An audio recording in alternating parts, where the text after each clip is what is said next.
You clicked on the small town killer no one saw coming. And tonight, you're about to hear the chilling story of a quiet American town, where two men were brutally murdered, secrets ran deeper than anyone imagined, and the person you trust the most turned out to be the one everyone should fear. Stay with me, because every twist, every clue, and every shocking revelation is coming. And by the end, you'll see why nobody in this town ever slept peacefully again. Part 1. The night everything broke. They say nothing bad ever happens in towns like this. That's what people tell themselves, because the alternative is too damn uncomfortable. This was one of those towns. One blinking traffic light, a main street that shut down by 9, church on Sundays, high school football on Fridays. The kind of place where people waved even if they didn't like you. And God help you if they stopped waving. It was quiet that night. Not peaceful quiet. The kind of quiet that makes your skin itch. No wind. No dogs barking. Even the crickets had gone silent. And folks around here knew better than to ignore that. Because when the bugs stopped singing, something was wrong. The first call came in just after 11.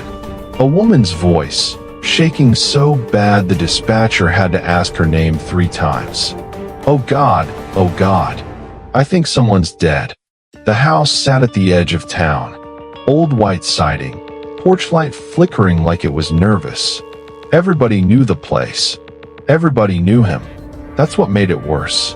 When the sheriff pulled up, he didn't rush. Not yet. Because small-town law enforcement learned something early. You take one good look before you step inside. Some things you don't unsee. Inside, the air smelled wrong. Metallic. Cold.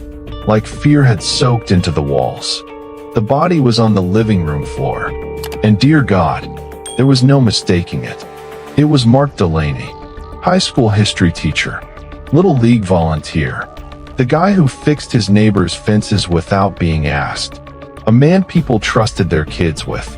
And he was very, very dead.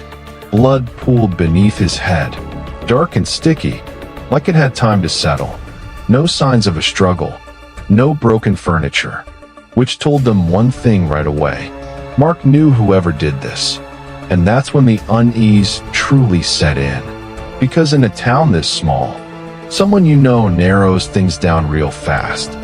Word spread before the coroner even arrived. It always does. Phones lit up. Porch lights flicked on.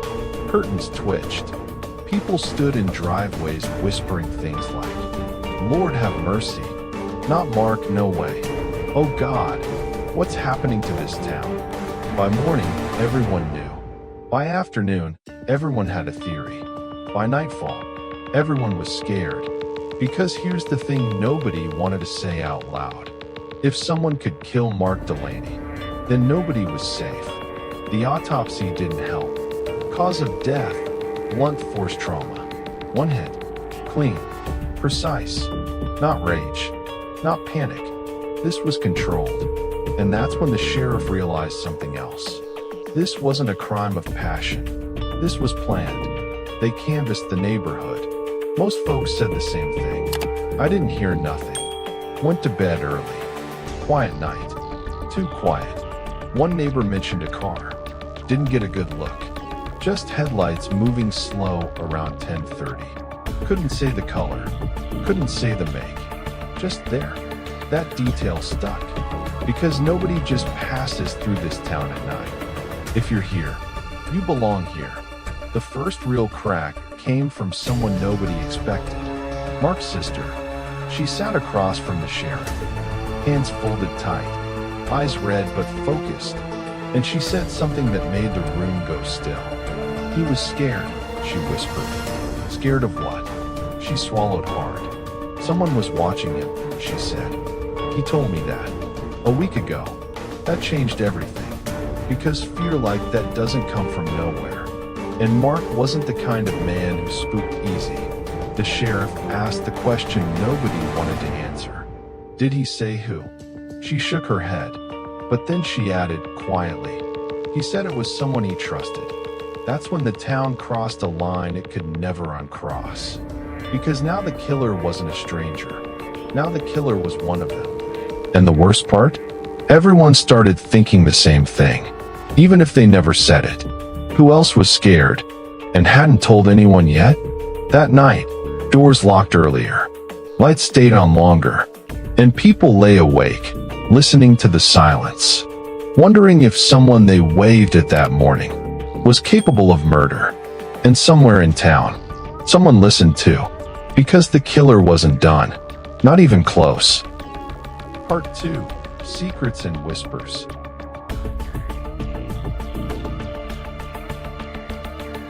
By the next morning, the town felt different, like the air itself had changed. Heavier somehow, harder to breathe. Even the birds didn't sing. And in a town like this, that's a warning you don't ignore. Sheriff Collins drove slowly down Main Street, coffee in hand, radio crackling, eyes scanning every window, every shadow. He knew the headlines were already buzzing on social media. Teacher found dead, small town horror.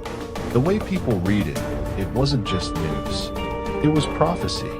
Collins stopped at the diner, usual morning crowd. But something was off. People weren't joking. They weren't laughing. They were whispering. Oh, dear God. Did you hear what happened at the Delaney house? Mark? No, it can't be. The sheriff took a slow sip of his coffee, kept listening. He spotted Lena Harper, waitress, mid-20s, normally chatty as a magpie. Today, silent, face pale. Collins nodded. She shook her head. Then she whispered, "Sheriff."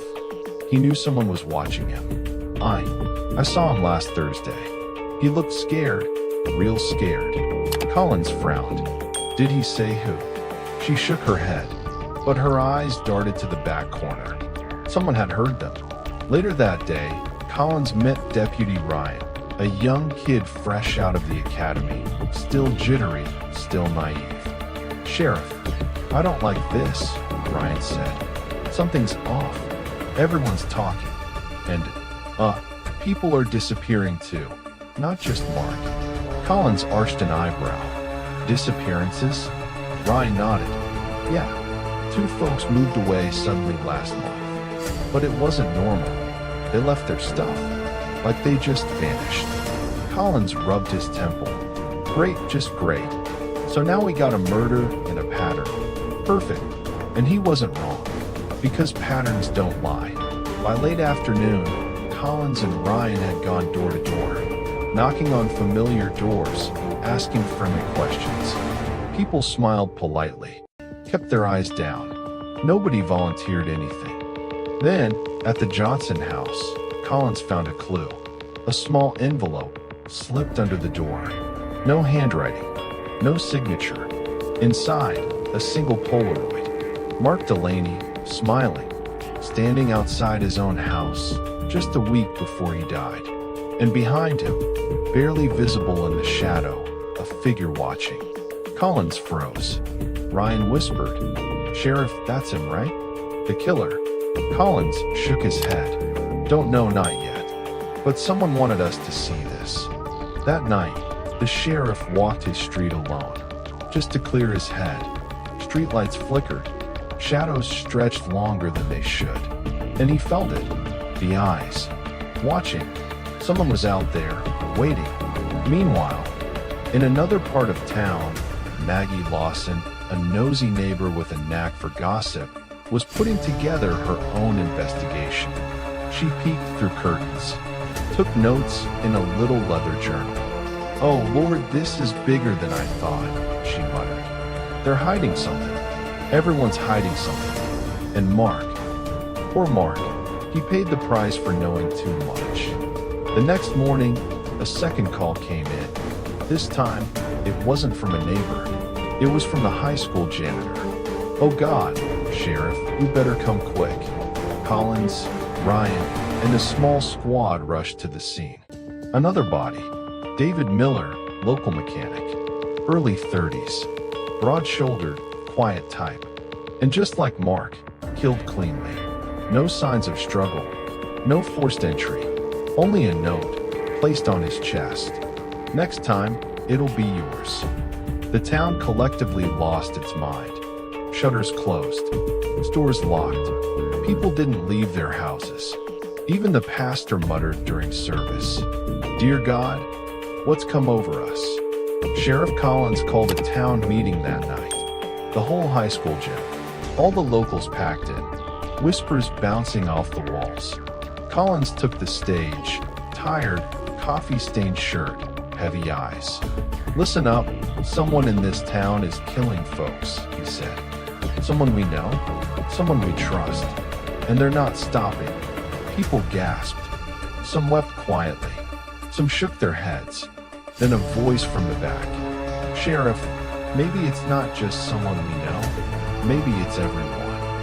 He froze, and the room went deadly quiet. Because in a town like this, when trust disappears, everything falls apart. And out in the shadows, someone smiled. Because the town was finally scared. Exactly the way they wanted it to be. Part 3. The truth comes out.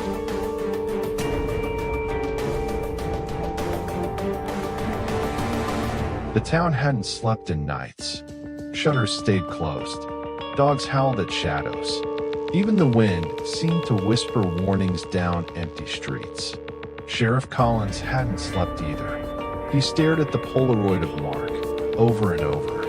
That shadowy figure behind him haunted him. He knew one thing for sure.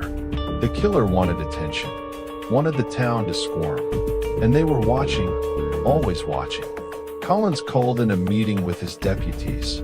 Quiet this time, no townsfolk. "We need to think like them," he said.